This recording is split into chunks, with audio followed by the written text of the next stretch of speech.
Muy bien, buenas noches. Eh, Vamos a hablar del sistema linfático, una clase que pretendo que sea un poco relacionada, ¿no es cierto?, con lo que ustedes vieron en histología, pero apuntando a anatomía. Así que vamos a ver este tema este, ya grabado. Muy bien. Los mecanismos de defensa, el primero y principal, lo que ya aprendieron seguramente en las primeras clases de histología, ¿no? La respuesta inflamatoria sucede en el tejido conectivo. Primera premisa. Dentro de los mecanismos de defensa, nosotros vamos a tener dos tipos. Los primeros que son inespecíficos y los segundos que son específicos.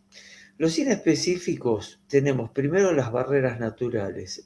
Las barreras naturales como puede ser la piel, como pueden ser las mucosas, como puede ser la microflora, como puede ser la acidez gástrica. O sea, hay varias de estas barreras en el cuerpo. Esa sería lo que sería la primera barrera.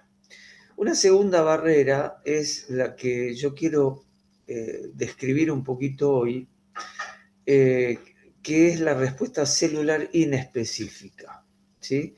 La respuesta celular inespecífica básicamente representada por la inflamación, ¿sí? Y esta, por supuesto que como es inespecífica, reacciona siempre a cualquier estímulo desconocido y suele dejar daño colateral. Y los específicos, que son las respuestas inmunitarias, donde tema que ustedes ya trabajan en histología, que son las respuestas humoral y celular. Bien. La premisa es esta: si el sistema inmune funciona bien, debe defender al organismo sin dañarlo. Esto entre comillas, porque a veces lo defiende y daña, irreparablemente es así. Pero la idea es esa, ¿no? Lo ideal. Y de aquí se infiere que las enfermedades autoinmunitarias son la consecuencia de una actividad exagerada del sistema defensivo o defectuosa, en cuyo caso encontramos las autoinmunes, respuesta exagerada, e inmunodeficiencias, la respuesta defectuosa. Igualmente estas cosas eh, todavía están en investigación, pues es difícil entender cuándo comienzan y cómo. Muy bien, perfecto. La respuesta innata o inespecífica es el mecanismo de defensa filogenéticamente más antiguo del reino animal y pese a sus escasas limitaciones es muy eficaz. Es una segunda línea de defensa y con respuesta inflamatoria. Mucho se habla de inflamación por ahí, ustedes hasta deben hablar de inflamación y no saben lo que es. Entonces, una de mis intenciones hoy es explicárselo, al menos por arriba, porque después lo van a ver profundamente.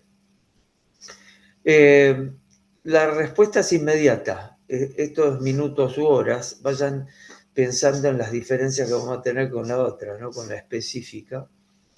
Es relativamente inespecífica y máxima desde el comienzo. Por lo tanto, como es máxima desde el comienzo, deja un daño colateral inevitable. A veces deja secuelas, a veces no deja secuelas, pero en cierto momento, cuando esta actividad es muy exagerada, bueno, puede matar al paciente. Tiene uno más mecanismos de activación e inhibición. O sea, esto no es que esto tiene un comienzo y un final bien conocidos hoy día. Y esta activación e inhibición son las que regulan su enorme potencial dañino. Esto es un ejemplo, ¿no es cierto?, de lo que es una inflamación inespecífica, una reacción inespecífica. Entonces, queda claro que es el más antiguo, ¿sí? Segunda línea, respuesta inmediata, minutos o horas, relativamente inespecífica y máxima desde el comienzo, o sea, siempre deja daño colateral. Tiene mecanismos de activación e inhibición y un enorme potencial dañino, quede claro. La inmunidad adaptativa específica, que es la que ustedes ven preferentemente en histología, es la tercera barrera, o sea, la barrera inmediatamente ulterior a esta otra. Y se llama adaptativa porque se adapta a la provocación microbiana. Es específica en lugar de inespecífica, requiere un contacto previo con un antígeno, que es todo elemento capaz de generar anticuerpos. Eso es la definición de un antígeno. La respuesta es lenta, con latencia de días o semanas, la otra era inmediata, y depende del gran repertorio del linfocito. Esto es algo sumamente importante, capaz de discriminar a 10 a la 11 antígenos diferentes. ¿Sí? Hagan la cuenta, ¿no? Y que tiene propiedades, y en general tiene 4 propiedades que después las vamos a describir. Bien, entonces la respuesta innata, ¿no es cierto?, es la que provoca la inflamación, y por supuesto sucede en el tejido conectivo. Y en el tejido conectivo, ustedes ya lo estudiaron y saben, ¿no es cierto?, cómo está formado. Está formado por células fijas, como esta, por ejemplo, el fibroblasto, algunos macrófagos que andan fijos por ahí, aunque el macrófago es específicamente inmigrante, ¿no? El mastocito, que es una célula fija, después se encuentran fibras y sustancia fundamental. Dentro de la sustancia fundamental pueden encontrar proteoglicano, glicosaminoglicano, lo que ya saben, ¿no es cierto? Y en las fibras, bueno, pueden tener elásticas, reticulares, colágenas, etc. Estas eran las células fijas, y como hay células fijas, como puede ser adipocito, pericito, fibrocito, mastocito, el mastocito se consideraba en algún momento, había dudas si era una célula fija o no. Se tomaba como inmigrante, pero ya sabemos, ¿no es cierto?, que el basófilo es prácticamente igual que el mastocito, ¿se entiende? Entonces, el basófilo es el que lo va a reemplazar cuando el mastocito agote todas sus gránulos. Por supuesto, recuerden que el mastocito tenía gránulos de histamina y heparina, y que prácticamente mostraba como que desencadenaba el proceso inflamatorio. Entonces, ¿cuáles eran las células inmigrantes? Por supuesto, los glóbulos blancos que ustedes conocen, que son los neutrófilos o polimorfonucleares neutrófilos, los eosinófilos y basófilos, los 3 que se llaman granulocitos, y luego, y que tienen mayor papel en realidad en la respuesta inespecífica. Ojo que esto es como la teoría de conjuntos, ¿no?, que se juntan también. Y en la otra, en la específica, participan más el linfocito y el monocito. Sea como fuere, después tenemos plaquetas. Sea como fuere, esto es el comienzo de este tema. Muy bien, entonces voy a ocasionar un daño y se va a producir inflamación. Inflamación viene de la palabra latina inflamatio, porque la T se pronuncia S a veces, que quiere decir encenderse. Y está muy bien. Es un mecanismo defensivo inespecífico de todos los tejidos vascularizados. O sea, si ustedes no tienen un tejido vascularizado, la inflamación no puede llevarse a cabo. Mantenido evolutivamente por millones de años. Es una cascada, escuchen bien esto, es una cascada regulada, compleja e impredecible, orquestada por glucoproteínas solubles llamadas citoquinas. Bien, perfecto. Entonces, ¿qué estamos viendo acá? Que dentro de la paz que había en esta anterior que les mostré, ahora, ante el daño, empiezan a pasar cosas.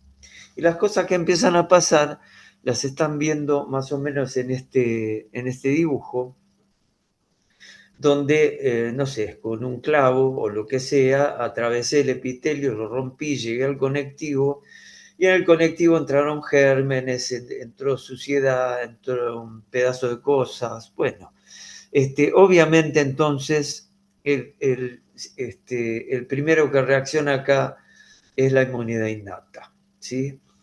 Esta inmunidad innata va a generar todo un proceso eh, que seguramente ya han visto, pero lo vamos a repasar, donde de alguna manera ustedes van a ver que se activa el mastocito produce, ¿cómo se llama? Libera sus gránulos de histamina y heparina, pero el mastocito se activó gracias a lo primero que se produce acá, que es la liberación del complemento.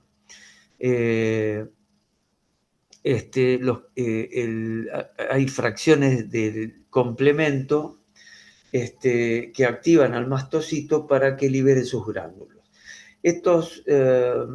Recuerden que las proteínas de complemento son las primeras que salen, van hacia el lugar, no son células, son simplemente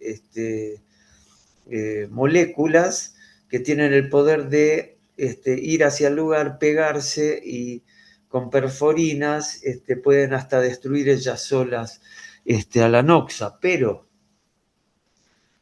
al activar el mastocito, bueno, el mastocito ¿qué hace? Libera gránulos de histamina. ¿Para qué? La histamina es un vasodilatador, ¿sí?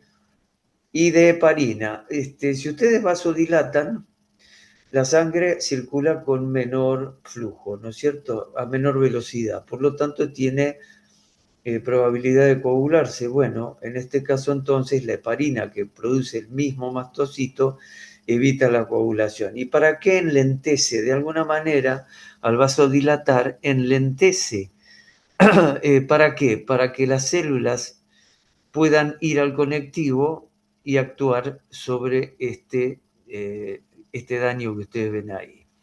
De alguna manera el endotelio participa, permite la salida de estos elementos, y bueno, y de esa manera entonces también se pierde líquido, porque al vasodilatarse hay una mayor permeabilidad, esta permeabilidad genera edema, ¿no es cierto? Yo recuerdo que siempre se hablaba de la tétrada de Celso, ¿no? La tétrada de Celso era rubor, tumor, dolor y rubor. Y esto es lo que caracteriza a la inflamación, ¿no es cierto? Rubor, dolor, tumor, todo por el edema que se genera acá, ¿no es cierto? Entonces, el líquido que salió del vaso lo que hace es favorecer la difusión, ¿no es cierto?, de estas células que vienen a tratar de combatir el daño. Una vez que lo hacen, muchas veces son destruidos, o sea, sobre todo la célula que va primero es el neutrófilo, es como el peón de ajedrez, ¿no es cierto?, el primero que va al lugar, y muchos mueren en la batalla y sus lisosomas vuelcan sus enzimas en el tejido conectivo, por lo tanto hay destrucción, o sea, el daño colateral que yo les hablé. Una vez que, bueno, pasa todo esto, viene la parte de reparación. Bueno, todo esto está muy lindo, pero imagínense ustedes que esto tuvo un comienzo. Un comienzo, hay algo que nos informó a nosotros que había daño o que había un germen, ¿se entiende? Un microorganismo. Algo nos avisó esto y de esto quiero hablar hoy. La agresión sucede, ¿no es cierto? Puede ser agresión o simplemente pudieron entrar microorganismos. Muy bien. Estos microorganismos y el daño que ellos dejan, ¿no es cierto? El daño genera, por un lado, patrones moleculares asociados al patógeno, que es lo que estamos viendo acá, y patrones moleculares asociados al daño. No es la intención de ellos avisar, pero avisan, ¿se entiende? Estos patrones moleculares asociados al patógeno o PAMP, que le decimos, ¿no? O estos patrones moleculares asociados a daño o DAMP, son captados por las células de la inflamación. Las células de la defensa. O sea, hay muchísimas células que son capaces de hacer lo que vamos a describir ahora. Pero las más importantes son las células dendríticas, los macrófagos, los linfocitos, inclusive ciertos linfocitos, y las células endoteliales. Las células endoteliales. ¿Y por qué son importantes? Porque tienen receptores de reconocimiento de patrón. Y acá empieza la historia. O sea, cuando hay un patrón molecular asociado a patógeno o a daño, manda una señal que es captada por los receptores de reconocimiento de patrón, tanto al patógeno como al daño, en todas estas células. Muy bien, quiere decir que nuestras células se enteran de la presencia tanto del patógeno como del daño. Muy bien. ¿Y entonces qué sucede? Forman un complejo, ¿no es cierto? O sea, tanto sea PAMP y DAMP, ¿no es cierto? Estos patrones moleculares se asocian a los receptores de reconocimiento de patrón, que por ahora los tengo inactivados, y forman un complejo juntos. Ese complejo juntos, el más común y el más estudiado es el NLRP3. Bueno, no vamos a ir tan profundamente. Se va a asociar y va a formar una plataforma multiproteica, como la ven acá, con el receptor de reconocimiento de patrón, ¿no es cierto? Y las proteínas llamada inflamasoma. Este inflamasoma se forma únicamente cuando se activa el receptor de reconocimiento de patrón, si no, no está. Pero ¿qué es lo que hace este inflamasoma? Una vez que se formó, lo que hace es activar una enzima inactiva que se llama procaspasa 1, la transforma en caspasa 1. Y esta caspasa 1 es la que desencadena y forma y libera lo que llamamos citoquinas proinflamatorias. ¿Estamos? Citoquinas proinflamatorias. Acá comenzó la cuestión.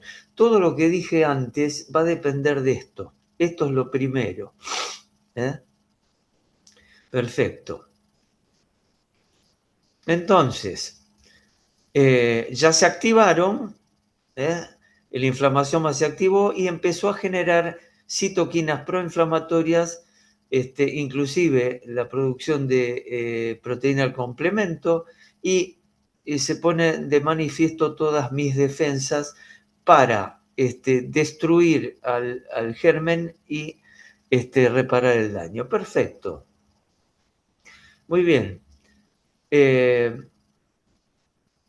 ¿Cuáles son las citoquinas proinflamatorias? Bueno, las citoquinas proinflamatorias son la interleuquina 1, la interleuquina 2, la interleuquina 6, la 7 y el factor de necrosis tumoral alfa y el interferón gamma. Todos estos son proinflamatorias. Quiere decir que en la medida en que los inflamasomas sigan produciendo estas citoquinas, la inflamación no se va a detener. Y esto es básico, esto es importantísimo.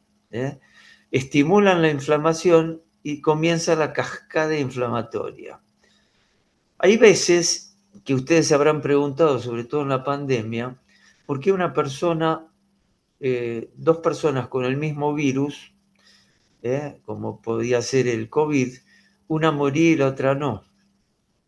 Está bien, se hablaba mucho de comorbilidades y de problemas, pero básicamente lo que había que tener en cuenta es cuando la reacción inflamatoria es extrema, es exagerada, ¿se entiende?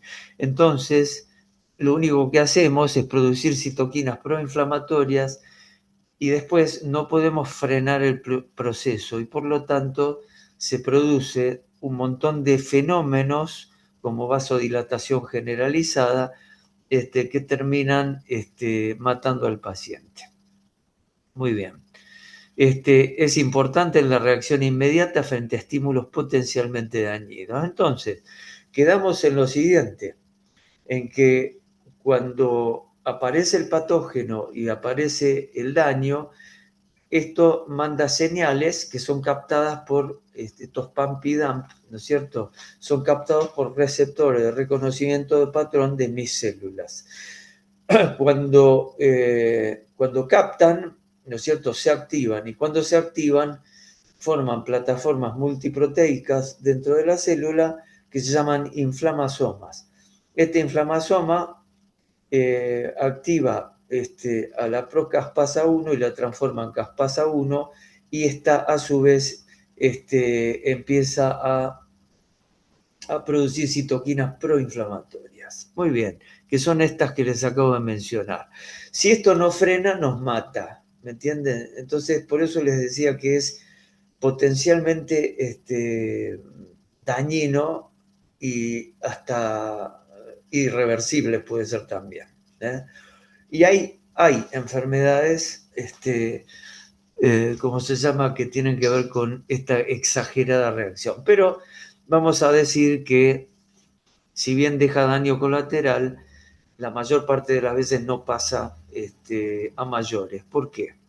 No pasa a mayores porque, ahora les explico un poco esto, no pasa a mayores porque cuando ya se destruyó, ¿no es cierto?, se fagocitó, se destruyó al microorganismo o al daño, ¿no es cierto?, aparecen entonces señales que avisan a los receptores de reconocimiento de patrón de mis células. ¿Para qué? Para que en este caso produzcan citoquinas antiinflamatorias, que son la interleuquina 4, la 5, la 10 y el factor de necrosis tumoral beta. Este es el freno que yo necesito. Entonces, los mismos inflamasomas que ustedes vieron antes, ahora producen citoquinas antiinflamatorias y de esa manera empieza todo el proceso de freno y reparación. Inhiben la inflamación, la disminuyen después de una reacción de defensa, importante para completar la reacción inflamatoria.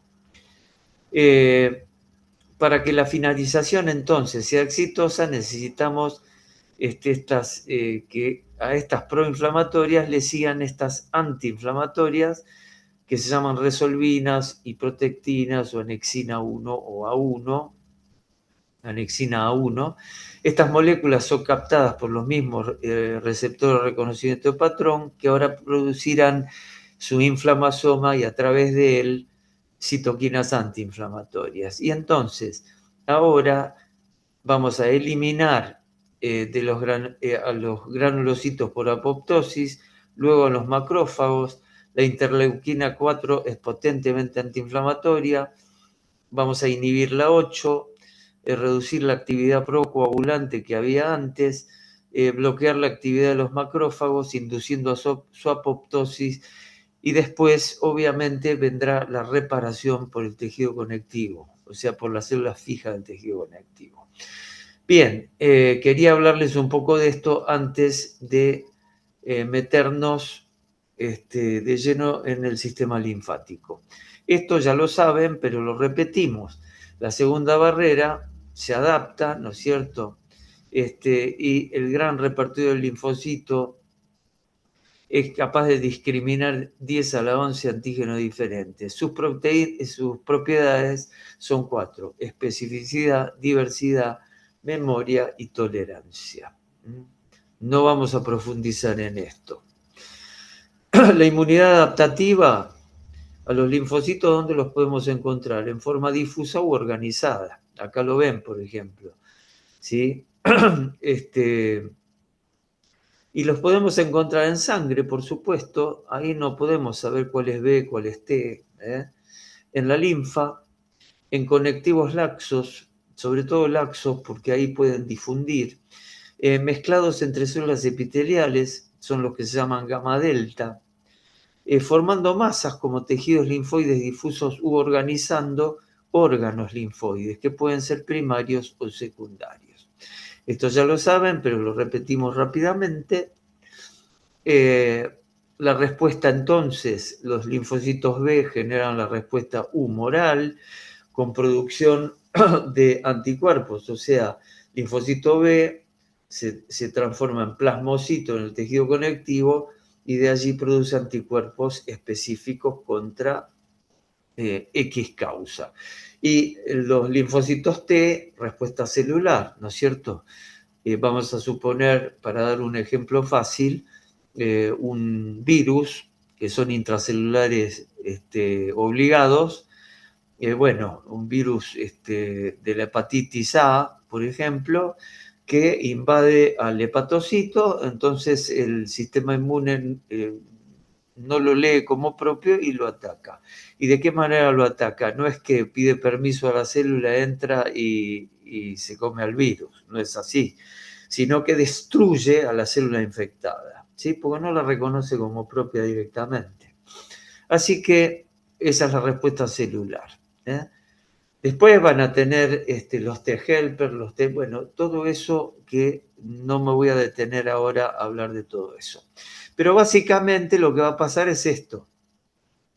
Los linfocitos T, ¿no es cierto?, se activan y tienen los CD4, los CD8, hacen clones, ¿no es cierto?, reconocen a los complejos mayores de histocompatibilidad, y por un lado la línea de linfocitos T destruye las células propias infectadas y por el otro lado, en el contexto del 2, ¿no es cierto?, activan a los linfocitos B para que produzcan anticuerpos, a los T citotóxicos y de esa manera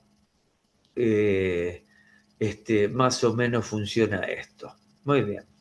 Quiero salir rápido de esto para meterme en el tema. Entonces, los órganos linfoides, ¿cuáles son? Los primarios, que son la médula ósea, el timo, que es el único del que voy a hablar un poquito, porque anatómicamente se los debo, y el MALT, ¿no es cierto?, tejido linfoide asociado a mucosas. Y los secundarios, básicamente son el ganglio, el vaso, la amígdala, las amígdalas y el apéndice, que se considera hoy un órgano linfoide secundario. Muy bien. Perfecto. Para continuar, entonces, la médula ósea nosotros la vimos ya, ustedes la vieron en histología, en el contexto de tejido mupoyético. Sabían que los blastos son las células inmaduras, que a partir de stem cells, ¿no es cierto?, tengo distintas líneas que me van a dar como resultado las células maduras, tanto eritrocitos como leucocitos. Entonces, esto es obviamente un órgano linfoide primario, ¿sí? ¿Por qué? Porque tiene dos líneas esta stem cell, una mieloide y una linfoide. La linfoide va directamente a generar linfocitos. Y el timo. El timo es un órgano que nosotros ya hablamos un poquito, que era un órgano ubicado en el mediastino superior y anterior, ¿sí? Es un órgano linfoide, primario también, porque es el órgano en el cual maduran, o para ser más específico, se vuelven competentes los linfocitos T, perdón, por eso se llaman T, porque se vuelven competentes en el timo. Los B se llaman B por bone marrow, ¿no es cierto?, que es médula ósea en inglés, y esto es por timo, linfocitos T. Muy bien. Anatómicamente hablando, digamos que está ubicado entre el pericardio, por delante por detrás del esternón y por delante del tronco brachiocefálico venoso izquierdo, sobre todo. Que es importante su relación con él porque de alguna manera puede llegar a ser el drenaje venoso en ese lugar. Es un órgano que es bastante discutido, tiene muchos secretos, pero es un órgano muy importante en una criatura y se le quitaba jerarquía, ¿no es cierto?, por su involución, su pérdida de peso. Es como que se lo consideraba prácticamente un rudimento, ¿no es cierto?, en el adulto anciano, pero no es tan así la cosa. Bien, histológicamente hablando,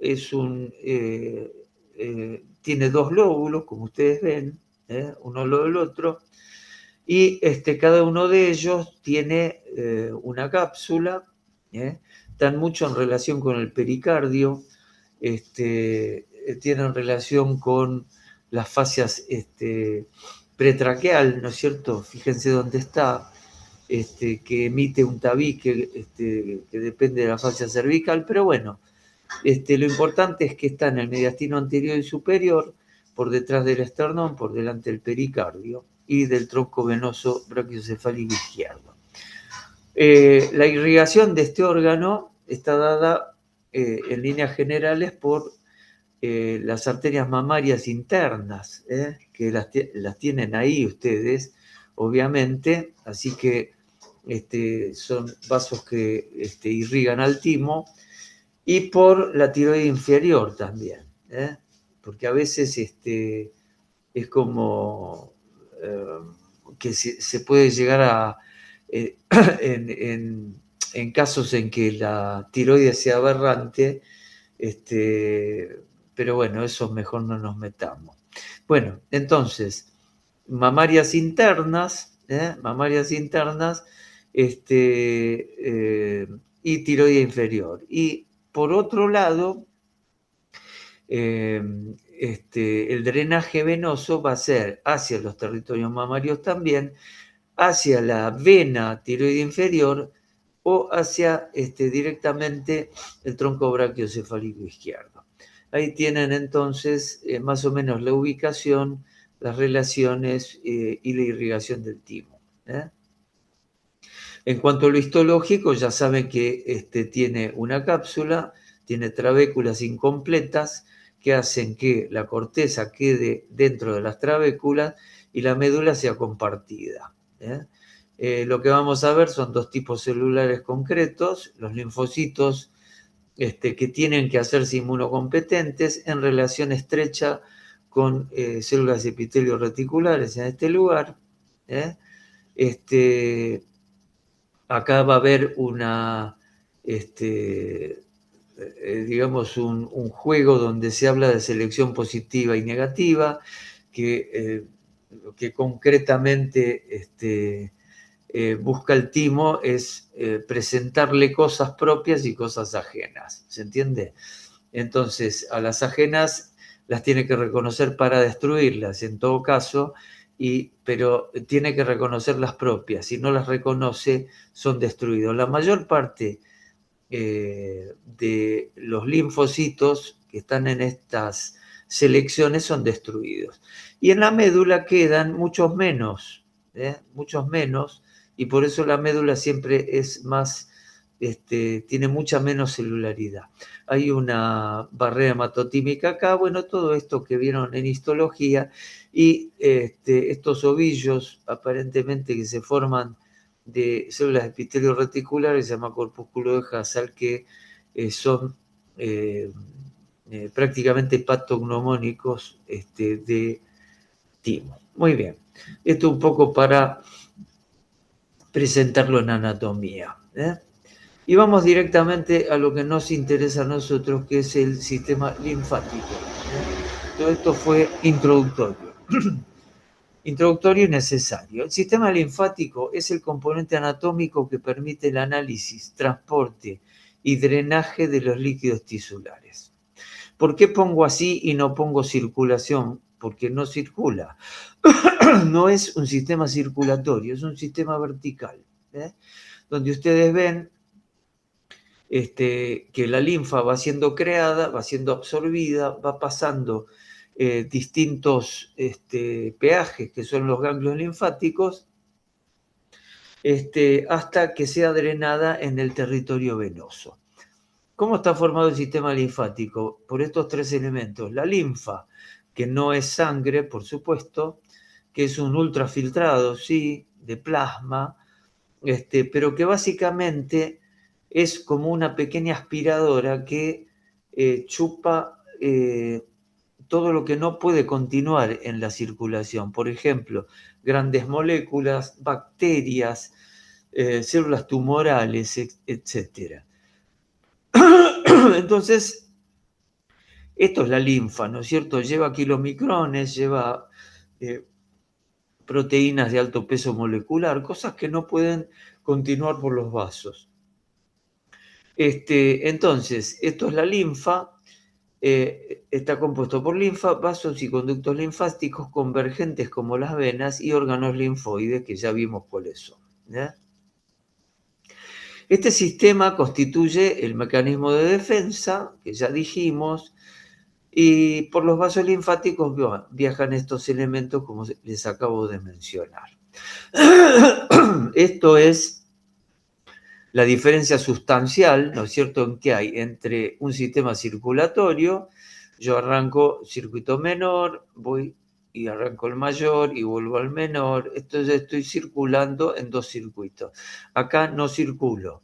¿Se entiende? Voy llevando esta linfa, filtrándola en varios territorios ganglionares, y cuando ya la filtré, la voy a volcar en la sangre venosa. ¿En qué lugar? En los confluentes yúgulo subclavio derecho e izquierdo. Ya vamos a ver cómo se llaman. El medio interno nuestro, ¿no es cierto? O sea, los líquidos del organismo están en tres lugares. Dentro de la célula, que sería un compartimento intracelular, el compartimento intersticial, que es el que más nos interesa, el líquido extracelular, y el líquido intravascular, ¿no es cierto? Acá es donde vamos a operar nosotros, en el líquido intersticial, llevándonos todo ese material que no puede continuar por la sangre por su alto peso molecular, o porque son bacterias o virus o cualquier microorganismo, o son células tumorales, o lo que sea. Entonces, el vaso linfático, como ustedes ven, empieza a absorber cual aspiradora. Yo se los quiero hacer así fácil para que se entienda. La palabra linfa proviene del griego, que quiere decir agua, por ser incolora, justamente. Circula a razón de 1 litro por hora y no circula. Bueno, de nuevo lo mismo. Sin embargo, puede variar en circunstancias que veremos más adelante. Bien, los vasos, los capilares son muy parecidos a los venosos. O sea, son similares a los sanguíneos, perdón, pero su porosidad es mucho mayor. Y ya vamos a ver esa discontinuidad que los caracteriza, ¿sí? Lo que hace el sistema linfático básicamente es drenaje del exceso de líquido intersticial, transporte de los lípidos de la dieta, que hacen que la linfa sea lechosa, y a esa se la llama quilo, ¿sí? Entonces quilo con Q, ¿no? Y generación de la respuesta inmunitaria. Bien. Ya explicamos esto y vamos viendo entonces que toda esta linfa que se va formando va siendo filtrada en territorios ganglionales, en ganglios linfáticos. Acá, por ejemplo, esta es la unidad absortiva del intestino delgado. Fíjense, esto es un capilar quilífero, ¿sí? Por eso se llama quilífero, porque todos los lípidos son captados por este capilar. El quilo, ¿no es cierto? La linfa del tubo digestivo. Y en cuanto a los tejidos y órganos linfoides, bueno, ya nos hemos referido antes. Entonces, lo interesante acá es saber qué es la linfa, cómo se formó. Este dibujo muestra, ¿no es cierto?, cómo los va captando. Y fíjense, esto es lo re interesante, ¿no es cierto? Están anclados al tejido conectivo por filamentos de anclaje. No hay sonoras oclusiones ni adherens, pero la membrana basal es discontinua y por lo tanto el líquido escapa hacia el interior con facilidad. Y así es donde empieza un capilar que es ciego, ¿no es cierto?, a cargarse de todos los elementos y a transportarlos, como dijimos antes. Por supuesto que si yo interrumpo esto, por ejemplo, en la filariasis, ¿no?, que son parásitos, ¿no?, que de alguna manera interrumpen la circulación linfática, bueno, se produce un edema linfático. Hay veces que se hacen drenajes linfáticos por ahí y hay veces que son tan importantes que generan infecciones y hasta amputaciones, para que tengan una idea. Muy bien.